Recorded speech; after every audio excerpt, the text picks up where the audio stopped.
Oi, gente, tudo bem com vocês? Meu nome é Rosiane e o propósito de eu aparecer aqui é propagar o conhecimento bíblico de uma maneira teologicamente coerente, mas objetiva e dinâmica. Vem comigo?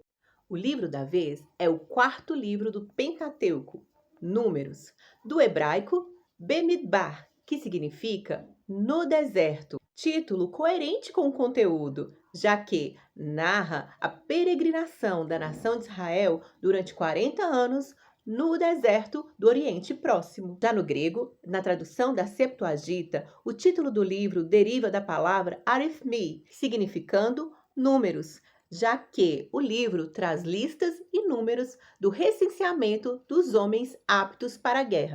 Este livro também foi escrito por Moisés em 1406 a.C., em um período posterior à peregrinação no deserto e anterior à morte de Moisés. O conteúdo do livro de Números não pode ser entendido sem o conhecimento dos livros que o precedem, Êxodo e Levítico. Estes três livros que estão inseridos no meio do Pentateuco são intimamente ligados. Números foi um livro escrito para a geração de israelita nascida no deserto. O propósito do livro é conclamar a segunda geração do Êxodo a servir a Deus como seu exército santo na conquista da terra prometida, evitando os erros da primeira geração e sendo fiéis ao Deus que os livrou da escravidão do Egito. Foi Deus quem preparou seu povo para servir e ser bem-sucedido na conquista da terra prometida. Os membros da primeira geração foram ingratos e não confiaram na promessa divina. Eles temeram o poder dos cananeus. Deus levantou outra geração para conquistar a terra prometida. No entanto, para serem bem-sucedidos, deveriam ser fiéis ao Senhor. O livro começa com os preparativos para entrar na terra de Canaã e termina no momento em que eles estão nas campinas de Moabe.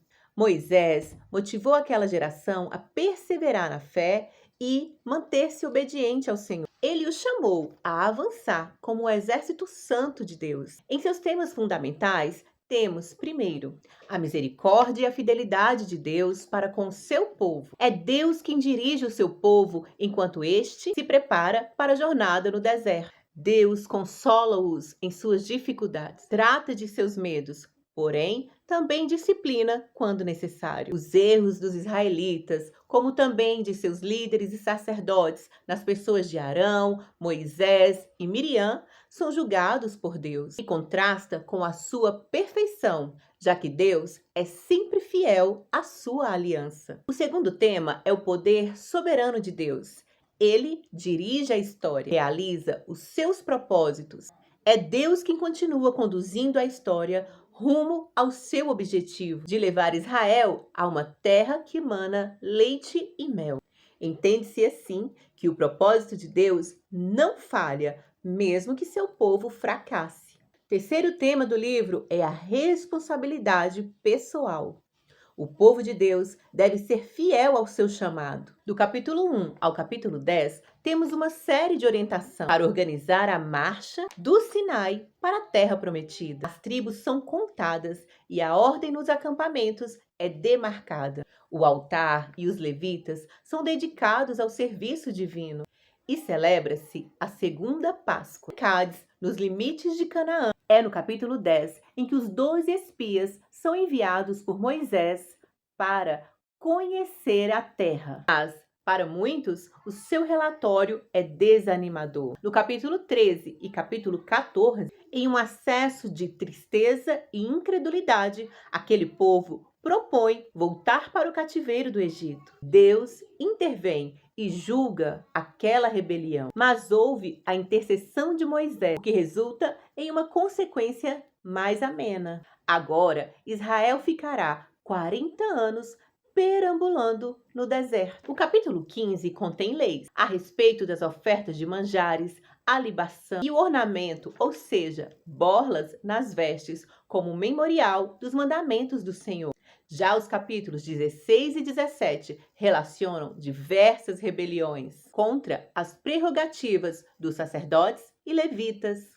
E é no capítulo 18 o estabelecimento das ofertas dos sacerdotes e levitas. Já o capítulo 19 apresenta regras de purificação após algum falecimento. Capítulo 20 e 21 recomeça o avanço para a terra prometida após um intervalo de 40 anos, com as campanhas vitoriosas contra os cananeus no Negueb e os amorreus na Transjordânia. Capítulos 22 a 36 há o relato dos acontecimentos enquanto Israel esperava para atravessar o Jordão, do lado oposto à cidade de Jericó. Mas são os capítulos 22 a 24 que incluem as profecias de Balaão a respeito do futuro de Israel, bem como a idolatria em Baal-Peor. No capítulo 25 temos outro recenseamento e no 26 leis acerca da terra, votos e festas. Capítulos 31 e 32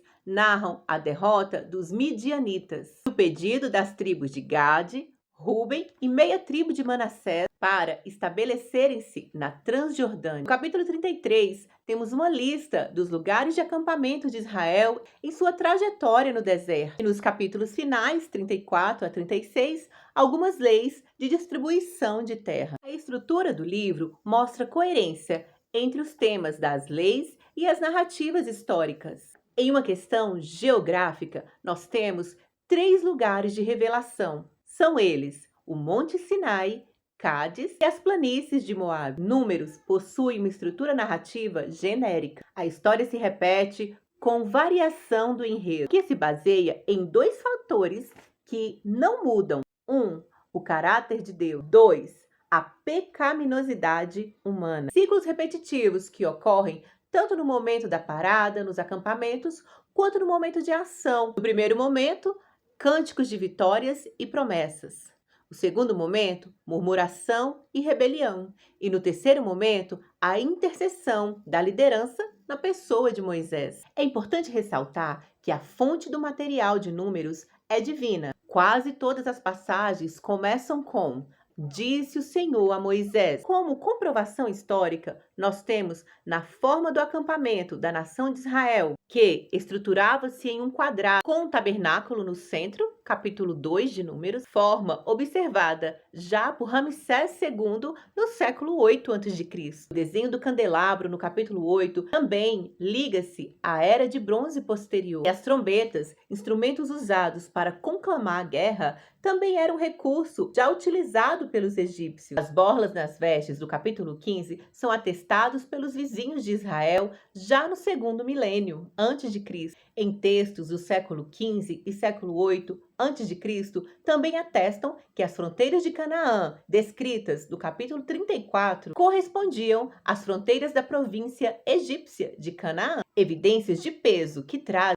testemunho ao livro de Números de que as tradições em que ele está inserido originaram-se realmente no período mosaico. Fragmentos do livro de Números encontrados no século 20 na caverna de Qumran provam que o livro de Números no hebraico foi preservado. Uma boa parte do livro de Números traz rituais, detalhes de organização que, para nossa época, pode parecer um pouco enfadonho, mas é preciso entender os rituais, porque, conforme é consenso entre os antropólogos modernos, não se conhece uma sociedade sem compreender o seu sistema ritual. São os rituais que revelam os valores de uma cultura de maneira mais profunda. O ser humano expressa em ritual aquilo que mais o comove. Em suma, se não entendermos os rituais, o sistema litúrgico de um povo, não entenderemos quem ele realmente é. E os rituais presentes na Bíblia são meio de comunicação entre Deus e o homem. E é o tabernáculo o lembrete mais evidente da presença de Deus na nação israelita. Em número 6, temos o voto voluntário do Nazireu, um ritual repleto de significado, onde haveria ofertas queimadas, ofertas de paz, ofertas pelo pecado, ofertas de manjares e libação. A consagração do Nazireu representaria uma santidade igual à dos sacerdotes. No capítulo 19, há a descrição da água purificadora. Sacrifícios queimados que se tornaria em cinza teria relação com a purificação.